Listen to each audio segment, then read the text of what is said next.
तो bourse theory के हिसाब से हम लोग रेडियस निकाल सकते थे यानी पोजीशन ऑफ इलेक्ट्रॉन, और हम लोग निकाल सकते थे इलेक्ट्रॉन का क्या वेलोसिटी, इलेक्ट्रॉन का एनर्जी, सब निकाल सकते थे।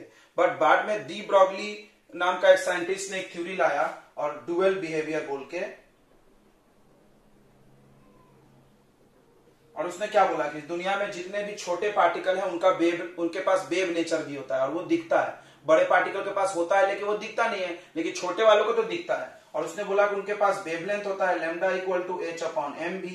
इलेक्ट्रॉन का मास बहुत कम है तो उसका वेवलेंथ बहुत ज्यादा होगा, इस वजह से इलेक्ट्रॉन वेव है। अगर इलेक्ट्रॉन वेव है तो अपने पार्टिकल के जैसा वो ऐसा गोल गोल घूम ही नहीं सकता फिक्स ऑर्बिट में, जैसा कि अर्थ घूम रहा है सन के चारों तरफ, बिकॉज अर्थ बहुत ज्यादा मास का है, मास ज्यादा है तो उसका वेवलेंथ कम है। लेकिन इलेक्ट्रॉन का ऐसा नहीं, इलेक्ट्रॉन ऐसे चल रहा होगा, ऐसे, ये देखो ऐसे। एंड अपने ऑर्बिट जो बोर्स ने सोचा था उससे थोड़ा ऊपर भी हो सकता है इलेक्ट्रॉन या थोड़ा नीचे भी हो सकता है। उसके बाद एक और साइंटिस्ट आया और सोने पे सुहागा करके चला गया, Heisenberg uncertainty principle.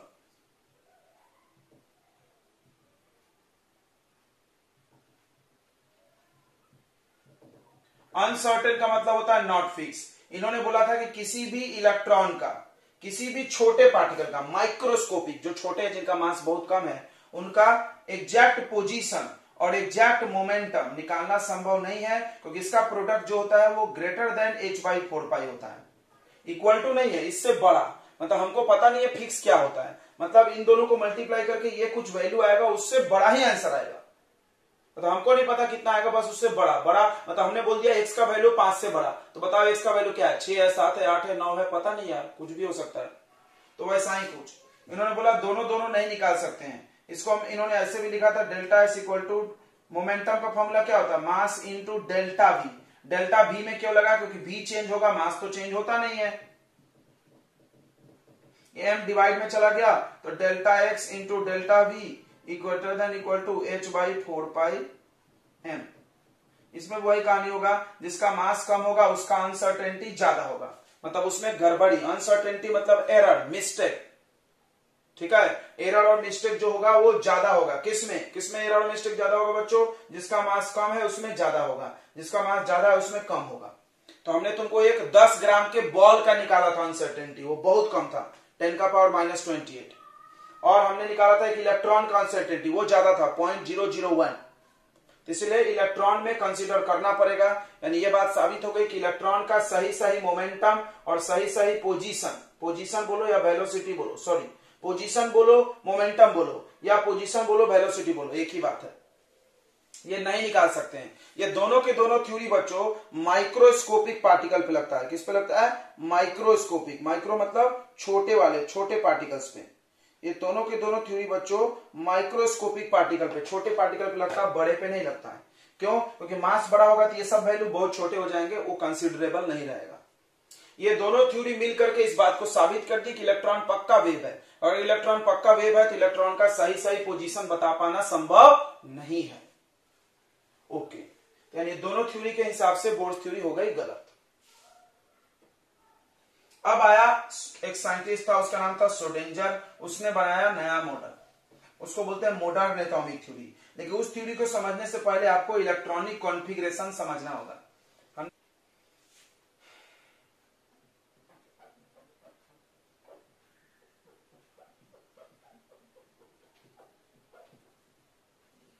Quantum number क्या होते हैं, तो ऐसे नंबर के सेट कलेक्शन जो किसी भी इलेक्ट्रॉन का एनर्जी, ओरिएंटेशन मतलब अरेंजमेंट, उसके बाद आपको बता दे इस डायरेक्शन ऑफ स्पिनिंग या स्पिन, एनर्जी, ओरिएंटेशन, और क्या बताता है, एंड पोजीशन ऑफ इलेक्ट्रॉन। यानी ऐसे नंबर्स के सेट जिसमें 3-4 नंबर, जैसा हम तुमको एक एग्जांपल देते हैं, बढ़िया खूबसूरत एग्जांपल देंगे बच्चों, ध्यान सुनना। पिन कोड के बारे में तुम सुने होगे। तुम देखो कहीं भी अगर हम लोग लिखते हैं जैसे 480 106 यहाँ का पिन कोड है, तो ये 4 और 8 जो दो नंबर है ये कुछ दिखाता होगा, शायद छिंदवाड़ा दिखाता होगा, जिसमें जो बच्चों 4 है वो एमपी दिखाता होगा। एमपी मध्य प्रदेश के जितने भी जिले होंगे सबका पिन कोड 4 से चालू होगा था। 8 ये छिंदवाड़ा दिखाता होगा। उसके बाद का जो होगा ये कुछ तहसील दिखाता होगा, आई थिंक शायद होता है, तुम देख लेना, अलग अलग तहसील में अलग अलग होगा, तुम पता कर लो। छिंदवाड़ा डिस्ट्रिक्ट में बहुत सारे तहसील है, मोखेर है, तानिया है, ऐसा है ना, पांडुना है, पता करना तुम। अब ये दिखाता होगा पोस्ट ऑफिस नंबर। जैसे तुम देखो बोरगांव का पोस्ट ऑफिस है 6, पारट सिंगा वाला कोई है क्या लाइन पे? पारट सिंगा वाला कोई है? नहीं पता चल जाएगा। बताओ तुम्हारा पिन कोड का पोस्ट ऑफिस बोर्ड तो तुम्हारा उधर ही है ना, पारट सिंगा में। क्या लिखते हैं यहाँ पे 6 की जगह? बोलो 400 108, देखो बदल गया ना। बाकी ये सेम है, तुम देखो ध्यान से, वो भी एमपी में रहते हैं, वो भी छिंदवाड़ा जिले में, वो भी सौसर तहसील में, इसीलिए मतलब ये 4 नंबर देख करके हम तुम्हारे कहां तक पहुंच जाएंगे? पोस्ट ऑफिस तक पहुंच जाएंगे। हाँ, उसके बाद पोस्ट ऑफिस से पूछ करके तुम्हारे घर चले आएंगे। तो ये एक नंबर आपको पूरे देश में खोज सकता है। उसी तरह एटम एक देश है, हाँ ये है देश, ये है देश है मेरा। अब इस देश में आपको इलेक्ट्रॉन तक पहुंचना है, तो 4 नंबर बनाए गए। पहला जो नंबर था वो ऑर्बिट डिसाइड कर देता था। ध्यान से मेरी कहानी सुनना, पहला जो नंबर था वो ऑर्बिट डिसाइड कर देता, हमने 2 लिख दिया पहला नंबर। ऐसे जैसे पिन कोड होता है 6 डिजिट का, उस तरह क्वांटम नंबर 4 डिजिट का है, टक टक टक टक। ये देखो हम लिख दे रहे हैं यहाँ पे 2 1 0। तो ऐसे 4 नंबर लिखे यहाँ पे। पहला नंबर बताता है ऑर्बिट, कौन से ऑर्बिट में इलेक्ट्रॉन है, फर्स्ट ऑर्बिट, सेकेंड ऑर्बिट। तो सेकेंड ऑर्बिट की हम बात कर रहे हैं। अगला नंबर बताता है, तुमको हम बताए थे कि ऑर्बिट या सेल, तुमको याद होगा ना कि सेल के अंदर सब सेल होता है, सबको याद है क्या? बिल्कुल याद होगा, कल ही पढ़ाए थे। तो सेल होता है KLMN, हाँ सब सेल होता है S। K में कौन सा सब सेल होता है? S। L में कौन कौन होता है बताओ? S और P, याद है ना। M में कौन कौन होता है? S भी होता है, P भी होता है, D भी। याद है जितना नंबर था उतने होते थे इसमें सब सेल, इसमें S P D F। Okay, ये कल बताया था ना रे। फर्स्ट सेल तो 1S, सेकेंड सेल तो 2S 2P, थर्ड सेल तो 3S 3P 3D, fourth cell 4S 4P 4D 4F। Okay, अब सब सेल के अंदर भी होता है ऑर्बिटल। क्या होता है बच्चों? ऑर्बिटल। ऑर्बिटल, ऑर्बिट नहीं ऑर्बिटल, नाम को ध्यान से पढ़ो। अब देखो पहला बता देगा नंबर आपको, सेल बता देगा कौन से ऑर्बिट में इलेक्ट्रॉन है। दूसरा बता देगा कौन सा सब ऑर्बिट है, क्या बात है। और तीसरा नंबर आपको बता देगा ऑर्बिटल। ये ऑर्बिटल क्या होता है? तो ये सबसेल के अंदर भी ऐसे ऐसे ऑर्बिटल बने होते हैं। देखो जैसे P, जैसे S में 1 ऑर्बिटल होता है, P में 3 ऑर्बिटल होते हैं, D में 5 ऑर्बिटल होते हैं। तुमको थोड़ा समझ में कम आएगा लेकिन मजा आएगा थोड़ी देर बाद। 3 4 5। F में 7 होते हैं, तुमको समझ गया होगा 2 ज्यादा है। ये S ऑर्बिटल, ये P, ये D और ये F। तो S में 1 ऑर्बिटल है। ऑर्बिटल का एक्चुअल शेप कुछ और होता है। S का शेप होता है स्फेरिकल, ऐसा गोल होता है, लेकिन हम लोग डब्बा बनाते हैं। P का ऐसे डम्बेल होता है, D का डबल डम्बेल ऐसा, F का कॉम्प्लिकेटेड है। मतलब इलेक्ट्रॉन किस शेप में घूम रहा है उसको बढ़ाया गया है। ओ, जो S के ऑर्बिटल होते हैं गोल गोल ऐसे स्फेरिकल घूम रहे हैं। स्फेरिकल जो घूम रहा है वो S सबसेल में माना जाएगा, जो ऐसे ऐसे घूम रहा है वो P सबसेल में। मतलब ऐसे न्यूक्लियस के ऐसे निकल रहा, फिर ऐसे जा रहा, फिर ऐसे। ओके, डबल डम्बेल ऐसे ऐसे ऐसे ऐसे ऐसे इलेक्ट्रॉन कुछ घूम रहे हैं, वो D सबसेल में माना गया। अब अगला जो दिखाता है वो स्पिन का डायरेक्शन दिखाता है, डायरेक्शन ऑफ स्पिन। इलेक्ट्रॉन जो घूम रहा है अपने ऑर्बिट में वो स्पिन भी करता है, टिक टिक टिक टिक टिक टिक टिक टिक टिक टिक टिक टिक टिक टिक, क्लॉकवाइज एंटी क्लॉकवाइज, टिक टिक टिक टिक टिक टिक। तो वो ये दिखाता है। मतलब हम पूरा इलेक्ट्रॉन की पूरी कहानी समझ जाएंगे इस 4 नंबर से। देखो हम एग्जैक्ट इलेक्ट्रॉन तक पहुंच गए ना। हो कैसे? कौन से ऑर्बिट में है, उसके अंदर कहां है, उसके अंदर कौन से डब्बे में है। देखो ये 3 डब्बा है, उसके बाद कौन से डब्बे में इलेक्ट्रॉन ये बता देगा, ये वाला नंबर। ये वाला कौन सा बता देगा? हर डब्बे में 2 इलेक्ट्रॉन होते हैं, हर डब्बे में 2 होते हैं। उन दोनों में जिसमें प्लस लगा होगा उस ऊपर वाला है, और जिसमें माइनस लगा है वो एंटी क्लॉकवाइज। ये क्लॉक और एंटी क्लॉक। तुमको कुछ समझा नहीं होगा, लेकिन तुमको एटलीस्ट इतना तो समझा होगा कि यहाँ पे 4 नंबर होते हैं क्वांटम नंबर में, जो चारों नंबर इलेक्ट्रॉन का कुछ कुछ बताते हैं। कौन क्या बताता है, हम फिर से रिपीट करते हैं। ये बताता है कौन से सेल में है इलेक्ट्रॉन, ये बताता है कि सेल के अंदर कौन से सब सेल में, सब सेल क्या होता है एस पी डी एफ ऐसे। फिर ये क्या बताता है उस सब सेल में कौन से ऑर्बिटल में, या डब्बे को ऑर्बिटल बोलते हैं। और उसके बाद उसमें ये क्या बताता है, ये बताता है कि उसमें वो किस डायरेक्शन में स्पिन कर रहा है, क्लॉक वाला है कि एंटी क्लॉक वाला है। ठीक है, इतनी बातें समझ गई। जैसा कि आपका पिन कोड कुछ दिखाता है, उसी तरह क्वांटम नंबर भी इलेक्ट्रॉन्स के पूरे पूरे देखो क्या क्या बता देगा, पोजीशन बता देगा, एनर्जी बता देगा, पोजीशन बता देगा, ओरिएंटेशन यानी कैसे घूम रहा है वो।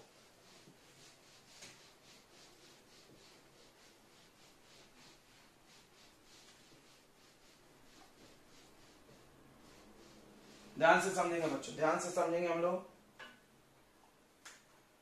तो चार प्रकार के क्वांटम नंबर हैं। There are 4 types of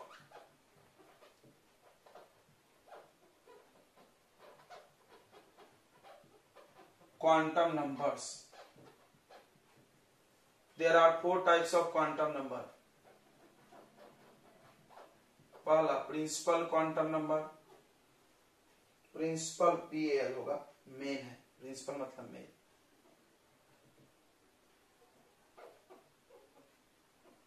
short में लिखे क्या, प्रिंसिपल क्वांटम नंबर। दूसरा कौन सा है, लिख लियोगे तुमने चारों नाम, एजीमुथल, मैग्नेटिक और स्पिन। तो प्रिंसिपल क्वांटम नंबर क्या डिसाइड करता है कि इलेक्ट्रॉन कौन से ऑर्बिट में प्रेजेंट है। It decide number of orbit in which electron is present, जिसमें इलेक्ट्रॉन प्रेजेंट है। ओके,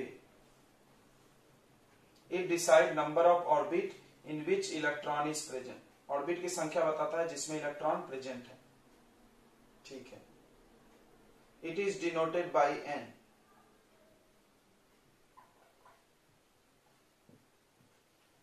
कहीं भी एन लिखा है तो समझ जाओ प्रिंसिपल क्वांटम नंबर। अब एन का वैल्यू क्या क्या हो सकता है, एन का वैल्यू 1 हो सकता है, एन का वैल्यू 2 होता है, एन का वैल्यू 3 होता है, वगैरह वगैरह। एन का वैल्यू 4 होता है।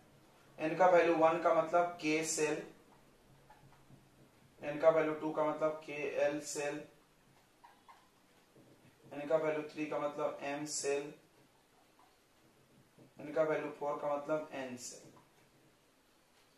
सही है, ये न्यूक्लियस हो गया तुम्हारा, और ये सेल पता चल जाएगा, के एल एम एस। समझ में आ गया होगा बच्चों कि नहीं आ गया। अब इससे और क्या क्या निकलता है, तुमने बहुत सारे फॉर्मूले पढ़े हैं इस आधार पे। प्रिंसिपल क्वांटम नंबर से क्या डिसाइड होगा, देखो इधर, it decide size of orbit. दो कैसे, रे रे रे इधर ध्यान दो, कैसे साइज ऑफ ऑर्बिट बताएगा। देखो देखो कैसे, तुमने पढ़ा है ना, radius of nth orbit equal to 0.053 into n square. यह हाइड्रोजन एटम के लिए पढ़े हैं कि नहीं पढ़े हैं, एंगस्ट्रॉम। क्या सबने पढ़ा है, कोई ऐसा बच्चा तो नहीं है जो नया प्रकट हुआ है, ये सबने पढ़ा है क्या साइज। तो ये n डाल करके साइज निकलेगा, n मतलब प्रिंसिपल क्वांटम नंबर। तो प्रिंसिपल क्वांटम नंबर डाल डाल के हमको ऑर्बिट का साइज पता चल जाएगा। इससे आराम से पता चल रहा है के सेल छोटा है, ये देखो, और एल सेल बड़ा है। यानी यहां से तुम ये पता कर सकते हो कि साइज यानी रेडियस, हाँ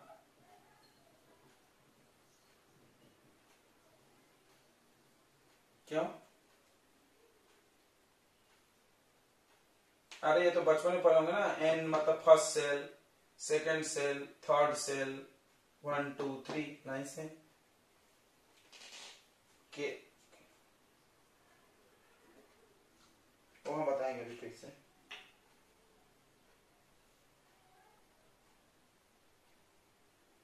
सबसे पहले क्लियर हुआ तुमको प्रिंसिपल क्वांटम नंबर से क्या पता चलेगा, प्रिंसिपल क्वांटम नंबर से ऑर्बिट की संख्या पता चल जाएगी कि इलेक्ट्रॉन किस ऑर्बिट में प्रेजेंट है। जैसे हमने बोला n का वैल्यू 4, तुम्हारे दिमाग में क्या समझा कि ओ चौथे ऑर्बिट में इलेक्ट्रॉन की बात कर रहा है सर। ठीक है, इससे और क्या क्या, तो तुम जहां जहां एन पढ़े हो सब यूज करो, बस यही है, रिवीजन है। एन हम एक जगह पढ़े थे इस साइज में, कैसे साइज, जैसे जैसे रेडियस बढ़ेगा साइज बढ़ता है। ये देखो r n is proportional to n square, मतलब जैसे जैसे प्रिंसिपल क्वांटम नंबर बढ़ेगा उसके हिसाब से साइज भी बढ़ेगा। मतलब कोई पूछा ए एल एम एन में कौन बड़ा है, तो एन को बोला तेरे को कैसे पता, ये देख फॉर्मूला, साइज रेडियस और साइज सेम होता है ना, गोल चीज का साइज रेडियस ही होता है।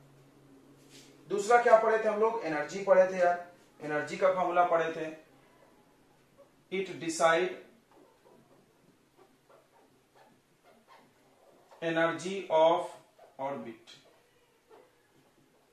ये एनर्जी निकाल सकता है कैसे, En का फॉर्मूला याद होगा तुमको, क्या, -13.6 electron volt upon n square, इसमें अपॉन में है, मतलब जब n का वैल्यू 1 रख देंगे तो एनर्जी फर्स्ट ऑर्बिट का आ जाएगा, 2 रख देंगे तो सेकंड का आ जाएगा, 3 रख देंगे, यानी हर ऑर्बिट का हम एनर्जी निकाल सकते हैं इस n के मदद से। वाह क्या बात है। तो तुमने देखा हम लोग n से क्या क्या निकाल सकते हैं, सबको समझ में आ गया होगा कि नहीं आ गया। सबसे इंपॉर्टेंट बात कि L का वैल्यू n को देख करके निकाला जाता है, ये बात ध्यान रखना। L का वैल्यू ऑफ L डिपेंड करता है, डिपेंड्स ऑन n। n का अपने मन से निकाल सकते हैं, चौथे मेल ऑर्बिट में तो डायरेक्ट बोलो n का वैल्यू 4, मतलब इलेक्ट्रॉन देख करके, बट L का वैल्यू देख करके नहीं निकलेगा, L का वैल्यू n से निकलेगा। कैसे कैसे, तो जो वैल्यू ऑफ L होता है, वैल्यू ऑफ L, जो वैल्यू ऑफ L आएगा बच्चों कहां से कहां तक आएगा, 0 to n-1 तक, value of L, total value of L ऐसा लिखो,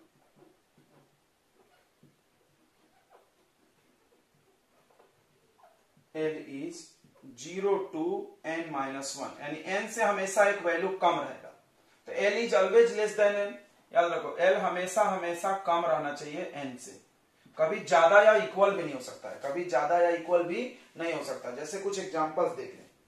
अच्छा L बताता क्या है ये भी देख लो पहले, L बताता क्या है, L shows number of subcell present in orbit, उस ऑर्बिट में कौन सा सबसेल है, जैसे कैसे भाई, तो जब L का वैल्यू आप 0 देखिए तो आप कौन सा सबसेल सोचिए, जब L का वैल्यू 0 देखिए तो आप S सोचिए, स्मॉल s, P का L का वैल्यू 1 देखिए तो P सबसेल सोचिए, L का वैल्यू 2 देखे तो D SPD, 3 देखे तो F, 4 देखे तो G और H, ऐसे, इससे ज्यादा आता ही नहीं है, इससे ज्यादा नहीं आता है, तो ज्यादा ही लिख दिए, पूरे एटम्स में इससे ज्यादा यूज हुआ ही नहीं आज तक। ठीक है, L के वैल्यू देख करके क्या समझना है ये देखो, जैसे N का वैल्यू 1 देख के क्या समझोगे, K सेल, KLMN, उसी तरह ये भी। अब देखो अगर जैसे, अब देखो अगर बात करो, अगर इफ ध्यान से देखो, अगर n का वैल्यू 1 है फर्स्ट ऑर्बिट, n का वैल्यू 1 मतलब फर्स्ट ऑर्बिट, ध्यान से देखना, तो बताओ L का वैल्यू क्या क्या हो सकता है, L का वैल्यू क्या क्या हो सकता है, तो L का वैल्यू 0 से 1 कम, तो 0 से 1 कम 1-1 0, बस खत्म, इतना ही वैल्यू होगा, 0 ही होगा। 0 का मतलब कौन सा सेल, S, तो तुमको देखो फर्स्ट ऑर्बिट में फर्स्ट सबसेल हुआ कि नहीं हुआ, यस, तुमको हम कल पढ़ाए थे, क्या पढ़ाए थे कि फर्स्ट ऑर्बिट में एक ही सबसेल होता है जिसका नाम 1s होता है, 1s मतलब फर्स्ट ऑर्बिट का s सबसेल।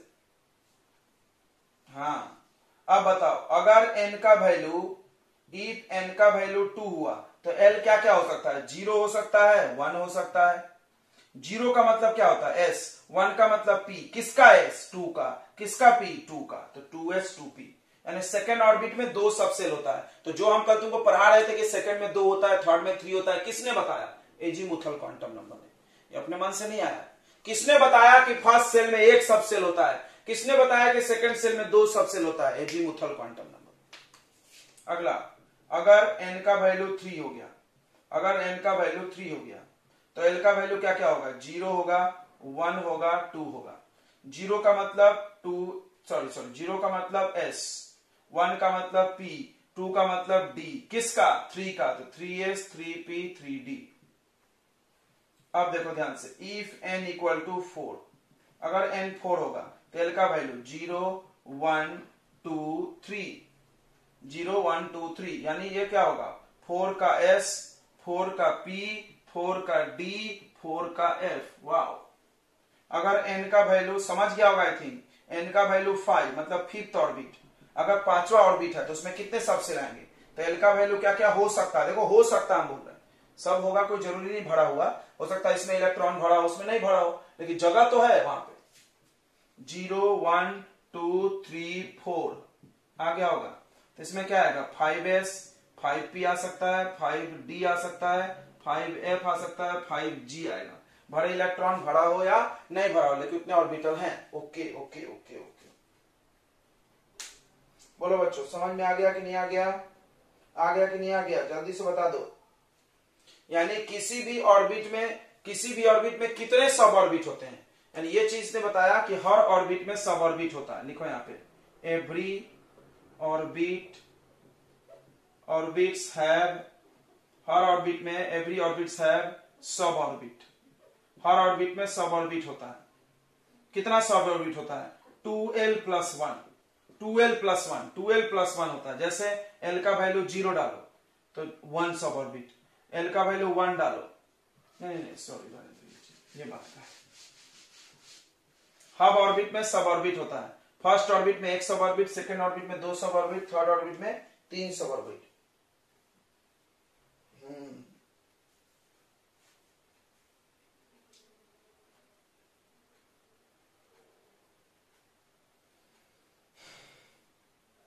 और एक चीज इससे निकाल सकते हैं एल के वैल्यू से, देखो एल के वैल्यू से तुम पहला निकाल सकते हो कि पहला चीज कि एल का वैल्यू एन पर डिपेंड करता है। कैसे, इसका वैल्यू एल का जो होगा 0 से n माइनस 1, यानी हमेशा कम। तुम ध्यान दो n2 हुआ तो ये 0 और 1 है, 2 भी नहीं हुआ।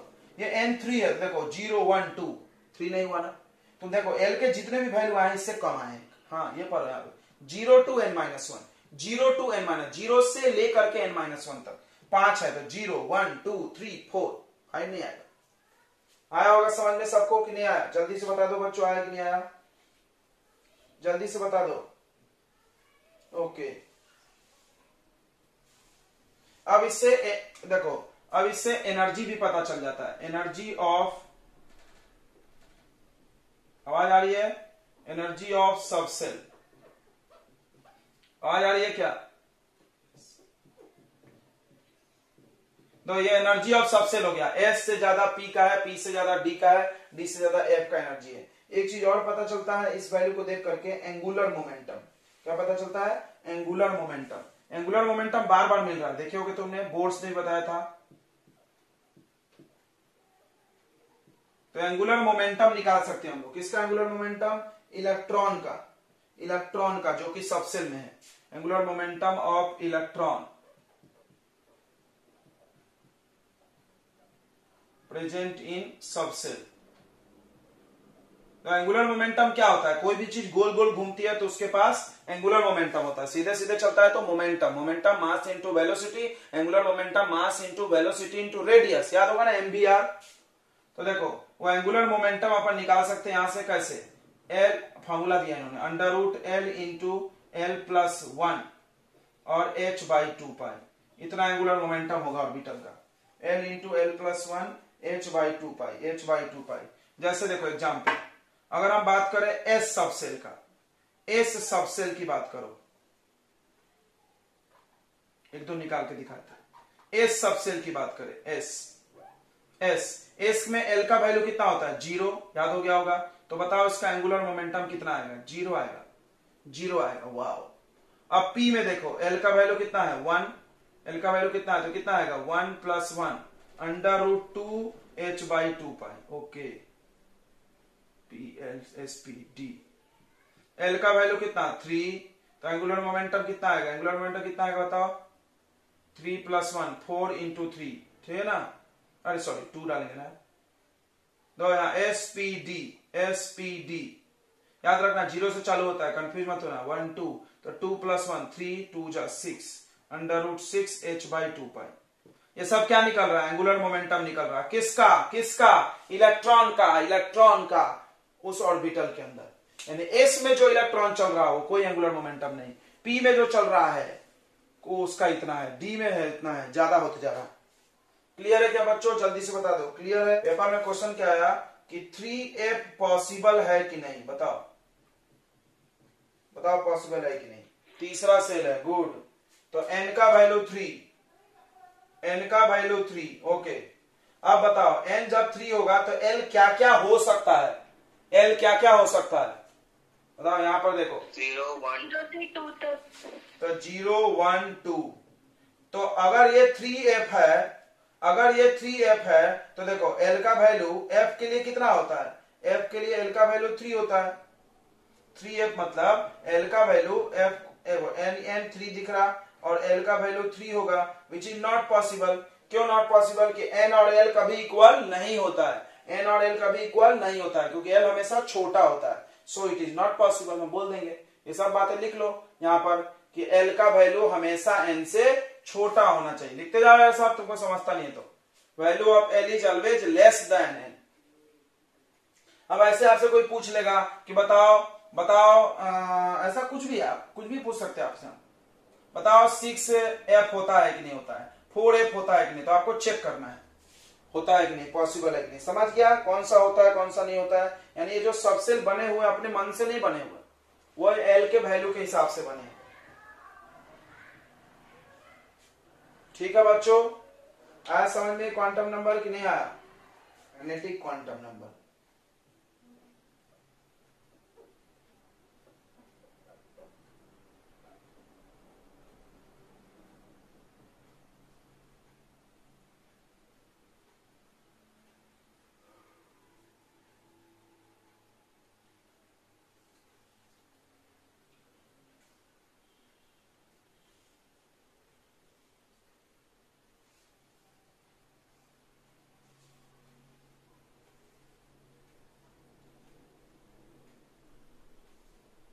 चलो, मैग्नेटिक क्वांटम नंबर का सिंबल होता है m। m कोई कोई इसका सिंबल ml भी बोलता है, बट m भी बोल सकते हैं आप। मैग्नेटिक क्वांटम नंबर, इसका वैल्यू l से निकलता है, मतलब हर अगला क्वांटम नंबर पिछले पर डिपेंड है, ये ध्यान रखो, बस ये ध्यान रखो। तो क्या बता रहे थे? Value of m depends on l। m का वैल्यू l पर डिपेंड करता है। कैसे भाई? कैसे कैसे कैसे कैसे कैसे? तो देखो हम बता दे रहे हैं क्या क्या होगा। वैल्यू ऑफ जो l होगा, sorry m, value of m कहां से कहां तक होगा? -l टू +l होगा। मतलब l का जो वैल्यू है वहां माइनस से लेकर के प्लस तक, ठीक है। और ये क्या दिखाएगा? वैल्यू ऑफ m, या m लिखो ना बस, m shows number of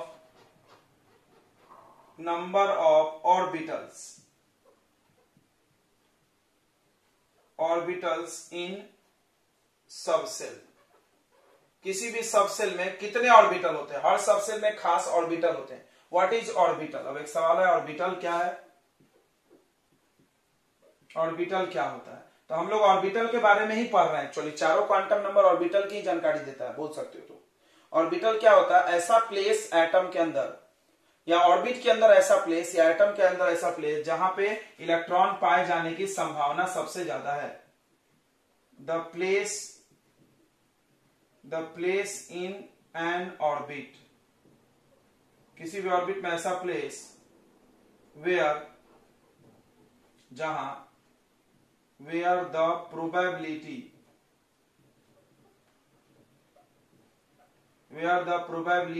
of finding electron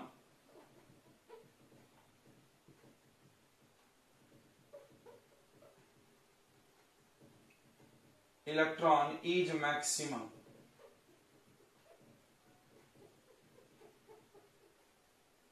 is called orbital।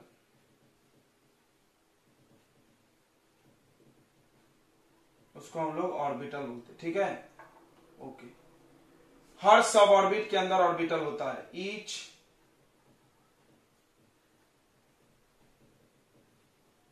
each sub orbits have fixed number of orbitals. हर सब ऑर्बिट में फिक्स संख्या में ऑर्बिटल्स होते हैं। ठीक है, अब कितने होते हैं कैसे होते हैं वो यहां से निकलेगा। तो m का वैल्यू जो होता है वो और सब ऑर्बिट दिखाता है। m shows number of orbitals in A subshell या सब ऑर्बिट। सब ऑर्बिट तो तुमको समझ ही गया है, s p d f। देखो ध्यान से, देखो ध्यान से। जैसे अगर आपके पास l का वैल्यू क्या है उससे आप कौन सा वैल्यू निकालोगे m का।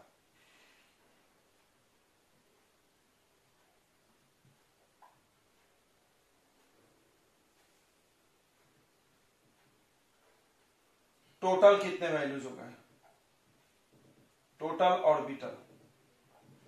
ऑर्बिटल्स की बात कर रहे हैं। तो L का वैल्यू 0 है, 1 है, 2 है, 3 है, 4 है, ऐसे है।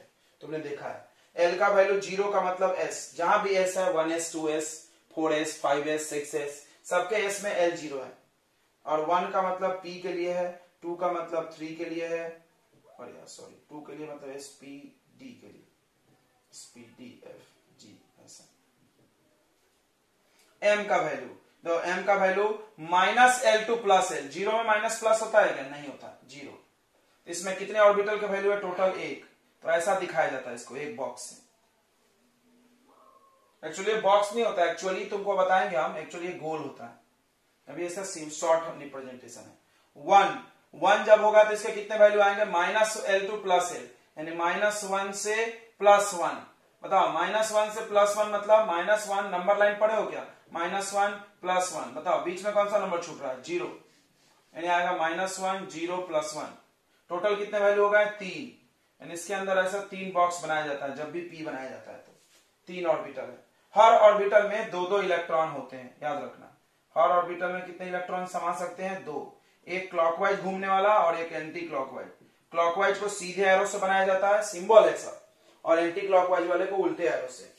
फिर 2D, 2D नहीं है, सॉरी D सबसेल में। तो D देखो, D मतलब L का वैल्यू 2 है, तो -2 से +2, -2 से +2। बताओ क्या क्या छूटा, -1, फिर 0, फिर +1। क्या बात है। फिर ये -3 से +3, -3 -2 -1 0 1 2 3। फिर -4 -3 -2 -1 0 1 2 3 4। समझ ही गया होगा। इसमें कितने ऑर्बिटल आ गए बताओ, 5, 2-2 बढ़ रहा है देखो, 7, इसमें 9। क्या बात है। इसमें से 5 बॉक्स जैसा बनाना है, और हर बॉक्स का नंबर कर सकते हो। ये बॉक्स -2 है, ये बॉक्स -1 0 1 और 2। यानी बॉक्स के नंबर्स हैं। ऑर्बिटल है, क्या है, ऑर्बिटल। क्या पढ़ते हैं इसको बच्चों, ऑर्बिटल। 1 2 3 4 5 6 7 हो गया, ये ऑर्बिटल्स पढ़े जाते हैं। इसके अंदर 7 ऑर्बिटल है, इसके अंदर 5 ऑर्बिटल है, इसके अंदर 3, इसके अंदर 1। ऑर्बिटल क्या होता है, ऐसा जगह ऑर्बिट के अंदर देखो कितना अंदर जा रहे हैं हम लोग। तो सबसे पहला ऑर्बिट, यस, उस ऑर्बिट में कुछ स्पेशल जगह जिसका नाम सब ऑर्बिट, यस, उस सब ऑर्बिट में भी कुछ ऐसे जगह जहां पर इलेक्ट्रॉन मिलने की संभावना सबसे ज्यादा है, उसको क्या बोलते हैं हम लोग, ऑर्बिटल बोलते हैं। क्या बोलते हैं बच्चों, ऑर्बिटल बोलते हैं। ओके, वो ऑर्बिटल की संख्या यहां से निकलती है। टोटल नंबर ऑफ ऑर्बिटल्स कितने होते हैं, 12 + 1। टोटल नंबर ऑफ ऑर्बिटल्स निकालने का कोई फॉर्मूला है, यस, m का वैल्यू निकालने का फॉर्मूला है 12 + 1। बट ये कोई काम का नहीं है, यहाँ पे बस ये निकाल सकते हो, ये वाला काउंटिंग 12 + 1। देखो कैसे, देखो डायरेक्ट, बट ये तो सीखना ही पड़ेगा कहां से कहां तक। जैसे L का वैल्यू 0 डालो तो 1 आ रहा, L का वैल्यू 1 डालो तो 3 आ रहा, L का वैल्यू 2 डालो 5 आ रहा। हाउ, यानी डबल से 1 ज्यादा, 3 का डबल 6 + 1 7। बट आपको नंबर सीखना पड़ेगा कहां से कहां तक, -3 से +3 तक के नंबर है। अब ये लोग क्या बताते हैं, नंबर्स क्या बताते हैं, तो ये एक्चुअली इलेक्ट्रॉन्स का ओरिएंटेशन बताते हैं, अरेंजमेंट बताते हैं, इलेक्ट्रॉन कैसा होगा। चलो इतनी बातें समझ में आ गई, जल्दी से बताओ। ये थोड़ा कम समझा होगा कि समझ गया, सबको समझ में आ गया।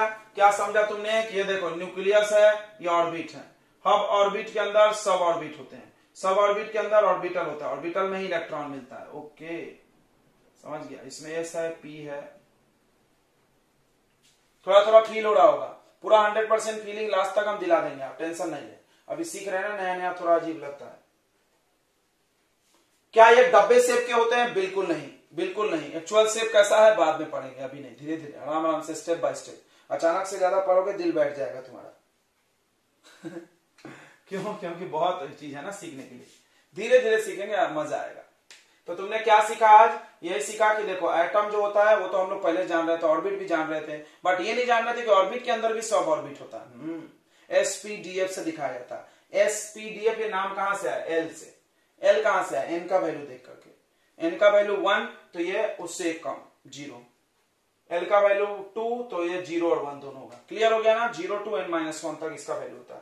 ये क्या, इस नंबर से क्या पता चलता है? एसपीडीएफ ये सब क्या है? सबसेल है, सेल के अंदर सबसेल। एक सेल में कितने सबसेल होते हैं? जितना नंबर ऑफ सेल है उतना ही होता है। जैसे फर्स्ट सेल में एक सबसेल, सेकंड सेल में 2, थर्ड में ऐसे करके एंड सो ऑन।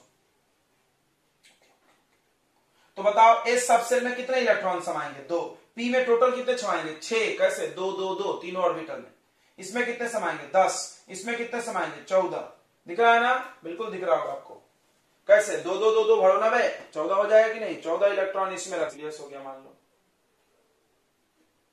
अब इसके चारों तरफ इलेक्ट्रॉन दो तरह से घूम सकता है, एक ऐसे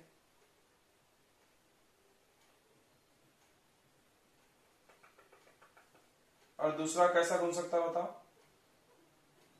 उल्टा उसका,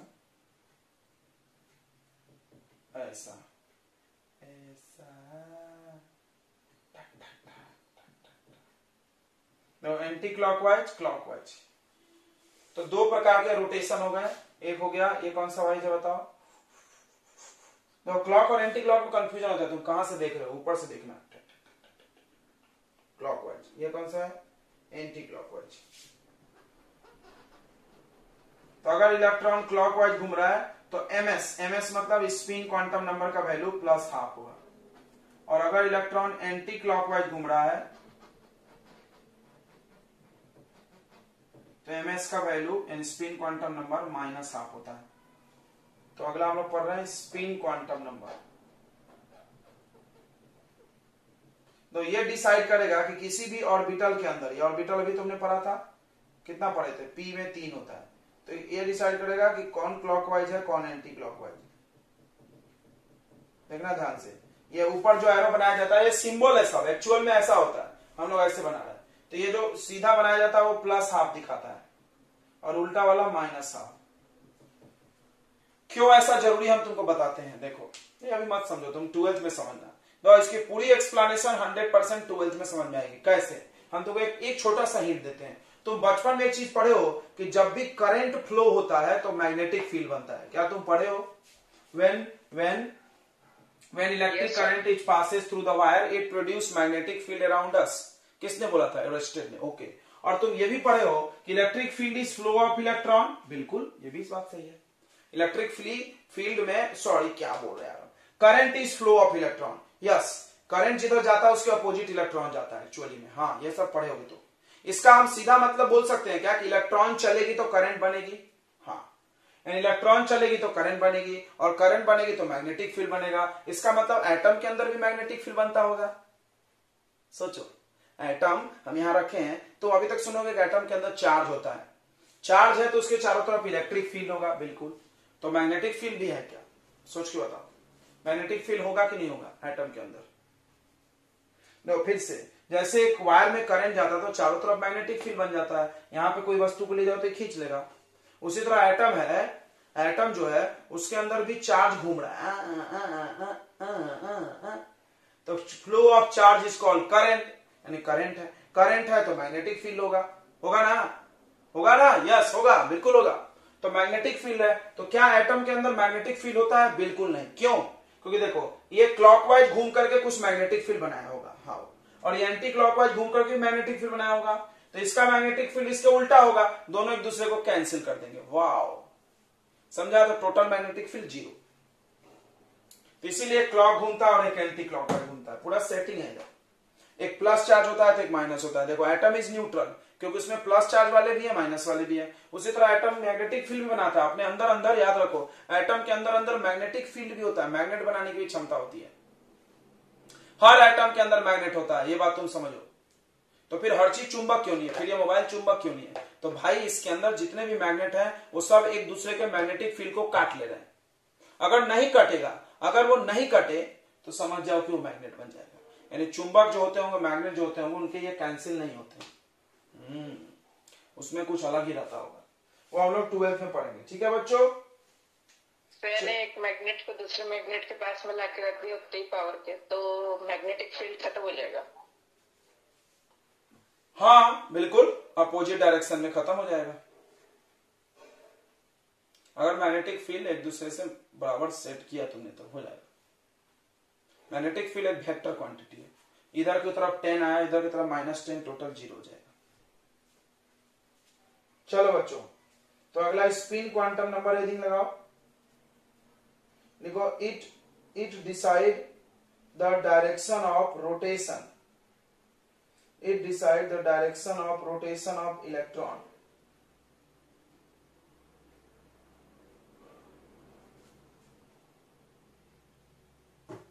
It decide direction of rotation of electrons. Next point में लिखो, if it is clockwise then spin quantum number is plus half. If it is clockwise then spin quantum number is plus half, and if it is anti-clockwise then spin quantum number is minus half. Quantum number आज पढ़ाए गए आपको, इस principal quantum number n और azimuthal l, l का value n से देख के निकलता है और l से m निकलता है मैग्नेटिक, और उसके बाद स्पिन ms। ठीक है, मैग्नेटिक स्पिन क्यों? क्योंकि स्पिन करने से मैग्नेटिक फील्ड बनता है, हर एटम के अंदर मैग्नेट बनता है। ये क्लॉक और एंटी क्लॉक दोनों मैग्नेटिक फील्ड बनाते हैं, बट एक दूसरे को उल्टे बनाते हैं, टोटल कैंसिल होकर 0 हो जाता है, बट बनता है। अगर हम इन सबको एक ही दिशा में घुमा दें तो टोटल मैग्नेटिक फील्ड कैंसिल नहीं होगा। वाह क्या बात है, अच्छी बात है ना। चलिए तो आगे बढ़ते हैं अब हम लोग। अब इससे तुमको स्टार्क और जीमेन इफेक्ट की कहानी क्लियर हो गई होगी। कैसे? तो बोर्स ने हाइड्रोजन एटम को मैग्नेटिक फील्ड में रखा। अब देखो इसके अंदर खुद भी मैग्नेट है, हाँ एटम के अंदर मैग्नेट है। जब उसको मैग्नेटिक फील्ड में रखोगे, एक मैग्नेट दूसरे मैग्नेट पे फोर्स लगाएगी, उस वजह से इलेक्ट्रॉन इधर उधर भाग गया, गड़बड़ हो गया था, इस वजह से वो स्प्लिटिंग हो गया था स्पेक्ट्रल लाइन का। याद है तुमको बोर्स थ्योरी का लिमिटेशन, स्टार्क और जीमेन इफेक्ट। कोई तुमसे पूछ लिया कि बताओ यार स्टार्क और जीमेन इफेक्ट क्यों हुआ था, आपने तो बताया नहीं सर, तो बोले तो बताएंगे। तो ये कारण है। कैसे? तो हर एटम के अंदर मैग्नेटिक फील्ड होता है, हाँ। जब एक मैग्नेट को दूसरे मैग्नेट के अंदर रखोगे तुम, तो सीधी बात है वो अट्रैक्ट या रिपेल करेगा। अट्रैक्ट रिपेल करने से इलेक्ट्रॉन का मोशन डिस्टर्ब होगा। मोशन डिस्टर्ब होने से जो सीधे सीधे जंप करके जा रहा था, स्पेक्ट्रल लाइन बना रहा था, वो बिगड़ जाएगा। अब वो घूम घूम के जाएगा, इधर उधर भाग जाएगा। क्लियर हो गया ना बच्चों? ओके, आई थिंक हो गया होगा कि मैग्नेट को मैग्नेट डिस्टर्ब करेगा कि नहीं करेगा? बिल्कुल करेगा। सबको समझ गया स्टार्क और जीमेन इफेक्ट। और कोई बोला इलेक्ट्रिक फील्ड में क्यों होता होगा, तो भाई इलेक्ट्रिक फील्ड भी तो है एटम के पास, चार्जेस है ना। एटम के अंदर चार्ज नहीं है, प्लस चार्ज माइनस चार्ज, उसको इलेक्ट्रिक फील्ड में रख दो तो चार्जेज अट्रैक्ट होने लगेंगे। कोई इधर प्लस वाला चला जाएगा, कोई इधर माइनस वाला चला जाएगा, खींच के अट्रैक्ट या रिपेल होके, उस वजह से उसका इलेक्ट्रॉन का मूवमेंट फिर डिस्टर्ब होगा। तो इलेक्ट्रिक फील्ड और मैग्नेटिक फील्ड दोनों क्या करते हैं, एटम के अंदर जो चार्ज पार्टिकल्स हैं उन पे फोर्स लगाने लगते हैं। इस वजह से उनका मोशन डिस्टर्ब होता है, इस वजह से स्पेक्ट्रल लाइंस बिखरने लगते हैं, टूटने लगते हैं। ओके ठीक है, तो आज के लिए इतना बस है। हम लोग अगले मुलाकात में आगे बढ़ेंगे। तब तक के लिए अलविदा दोस्तों, good night and good bye.